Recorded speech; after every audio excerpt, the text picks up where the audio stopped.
Hello and welcome back to Tinker Talks Guns.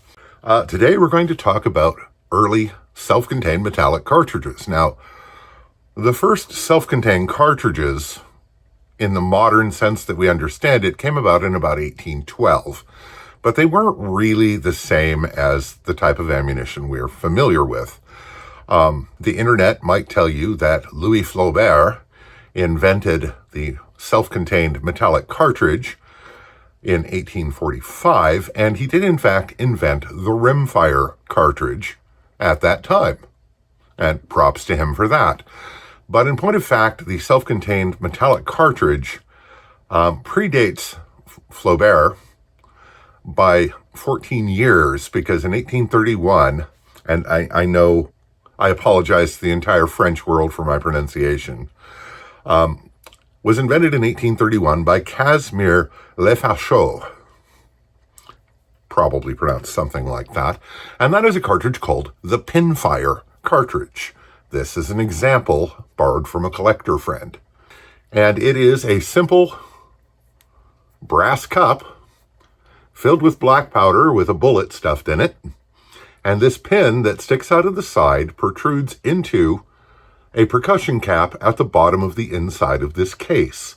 So when this is struck by the weapon's hammer, it goes bang and fires the cartridge. Now, the earliest firearms made for pinfire cartridges were apparently shotguns made in 1833 and 1834, but the actual patent is from 1835, so they predate the patent. And these were broadly used in Europe for decades. And you have to load them so that the pin protrudes from the end of the chamber through a little slot. And they worked.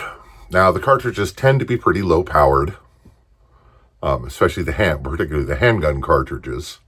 And it doesn't seem to have ever really caught on for rifles, although I'm sure there are some. But mostly it was handguns and shotguns. And they made scads of single and double-barreled pistols and revolvers chambered for pinfire cartridges. And a viewer sent me one of these, which is a 7mm pinfire. And this is pretty typical of anonymous Belgian pinfire revolvers of the period, but it's very good for showing you the features. And this one has a folding trigger. Service caliber examples in 11 and 12 millimeters tended to have a proper trigger guard, and they tended to be overwhelmingly double action revolvers. And they started making these sometime in the 1850s, ignoring the Rollin White patent on bored-through cylinders, because the Belgians were great about ignoring patents. And the French also made them, of course. Europeans, I guess, overall were not terribly impressed with that patent. But its features are fairly typical for 19th century revolvers, and we're going to have to go to the tabletop to have a look at that. Before we do, though, I'd like to thank my supporters on Patreon, and this is a shoestring operation. Your contributions really help make it happen. And channel benefactors, like the individual who sent me this revolver, thank you very much, who also really helped make it work. Now, this revolver could be sent to me because it was made prior to 1899, and it is an antique that does not have commercially available ammunition.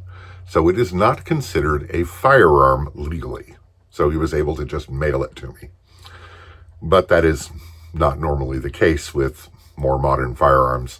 Anyway, let's have a look at this thing on the tabletop so I can show you the features, rented lips, show you the features that are distinct to pinfire revolvers.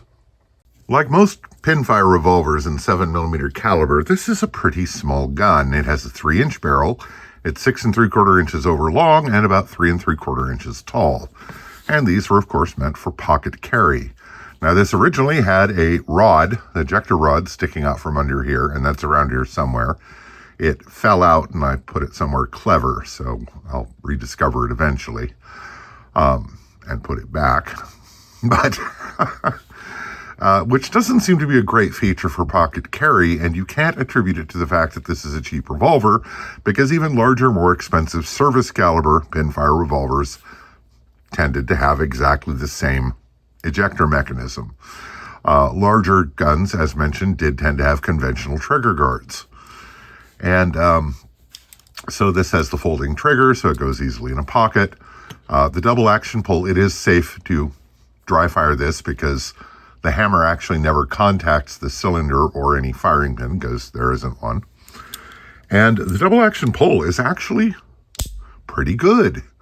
And unlike a lot of smaller folding trigger revolvers, I can actually hold the gun properly without my finger getting in the way of the operation of the trigger. Now you'll note I have to keep resetting the trigger because, like huge numbers of 19th century revolvers, the trigger return spring has broken or otherwise stopped working.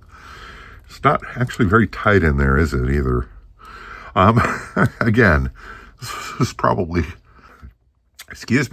a pretty inexpensive revolver. And it's very like examples that were imported for the use by the Confederacy during the Civil War. And the single action notch is a little iffy, and it doesn't index well on the single action notch, but in double action, it works just as it should. Now, the cylinder free rotates.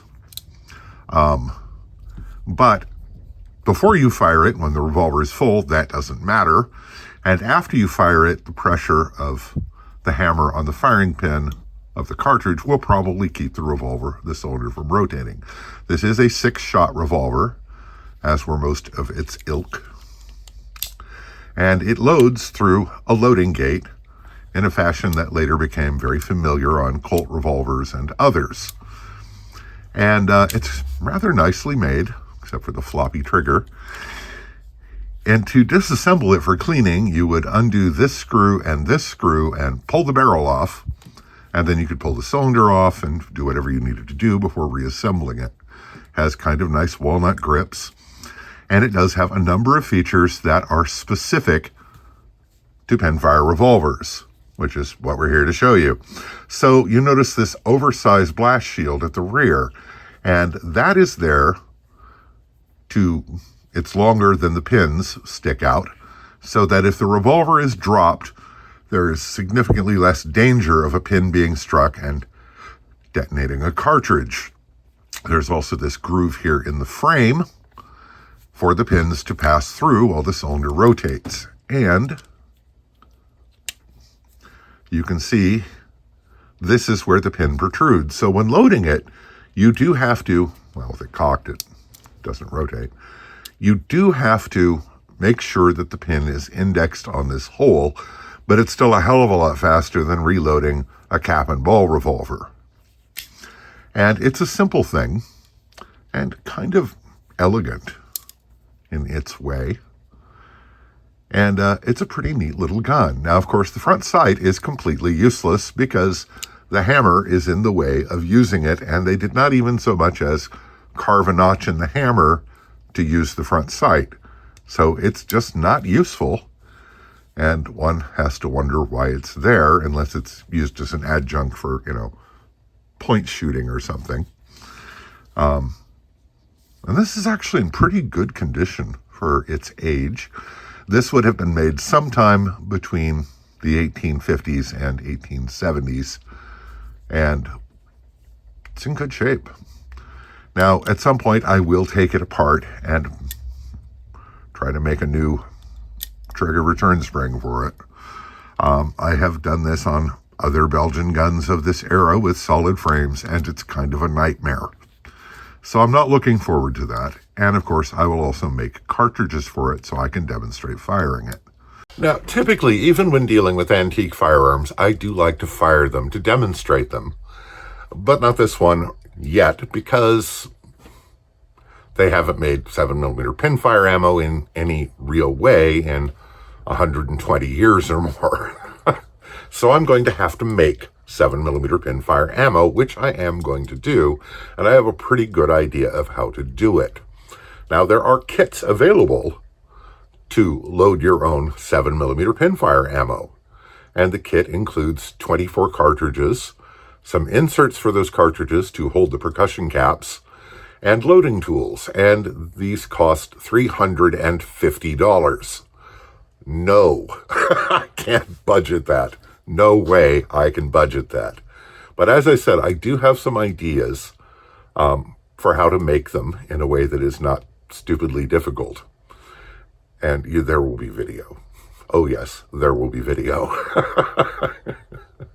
And you will get to see this fired if I have anything to say about it. And probably with the proper sort of ejector rod in place.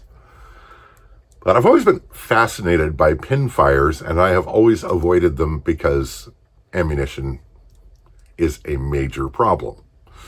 But since this was sent to me, I do love a challenge. Anyway, so really cool revolver, and it's going to spur an entire project and at least one more video. So, very cool. So, I hope this finds you well. Stay safe, take care, and I'll talk to you again real soon.